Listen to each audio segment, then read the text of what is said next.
Peraturan tentang jaminan harta sesama manusia. Keluaran 22.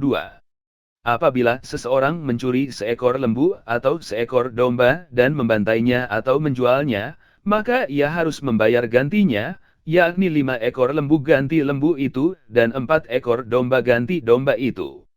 Jika seorang pencuri kedapatan waktu membongkar, dan ia dipukul orang sehingga mati, maka si pemukul tidak berhutang darah. Tetapi jika pembunuhan itu terjadi setelah matahari terbit, maka ia berhutang darah. Pencuri itu harus membayar ganti kerugian sepenuhnya. Jika ia orang yang tak punya, ia harus dijual ganti apa yang dicurinya itu. Jika yang dicurinya itu masih terdapat padanya dalam keadaan hidup, baik lembu, keledai atau domba, maka ia harus membayar ganti kerugian 2 kali lipat. Apabila seseorang menggembalakan ternaknya di ladangnya atau di kebun anggurnya, dan ternak itu dibiarkannya berjalan lepas, sehingga makan habis ladang orang lain, maka ia harus memberikan hasil yang terbaik dari ladangnya sendiri, atau hasil yang terbaik dari kebun anggurnya sebagai ganti kerugian. Apabila ada api dinyalakan dan api itu menjilat semak duri, tetapi tumpukan gandum atau gandum yang belum dituai atau seluruh ladang itu ikut juga dimakan api, maka orang yang menyebabkan kebakaran itu harus membayar ganti kerugian sepenuhnya. Apabila seseorang menitipkan kepada temannya uang atau barang, dan itu dicuri dari rumah orang itu, maka jika pencuri itu terdapat, ia harus membayar ganti kerugian 2 kali lipat.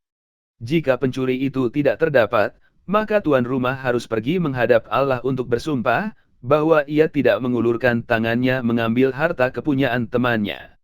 Dalam tiap-tiap perkara pertengkaran harta, baik tentang seekor lembu, tentang seekor keledai, tentang seekor domba, tentang sehelai pakaian, baik tentang barang apapun yang kehilangan, kalau seorang mengatakan, inilah kepunyaanku, maka perkara kedua orang itu harus dibawa ke hadapan Allah. Siapa yang dipersalahkan oleh Allah haruslah membayar kepada temannya ganti kerugian 2 kali lipat. Apabila seseorang menitipkan kepada temannya seekor keledai atau lembu atau seekor domba atau binatang apapun dan binatang itu mati, atau patah kakinya atau dihalau orang dengan kekerasan, dengan tidak ada orang yang melihatnya, maka sumpah di hadapan Tuhan harus menentukan di antara kedua orang itu, apakah ia tidak mengulurkan tangannya mengambil harta kepunyaan temannya, dan pemilik harus menerima sumpah itu, dan yang lain itu tidak usah membayar ganti kerugian.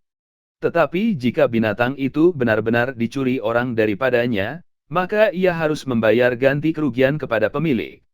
Jika binatang itu benar-benar diterkam oleh binatang buas, maka ia harus membawanya sebagai bukti.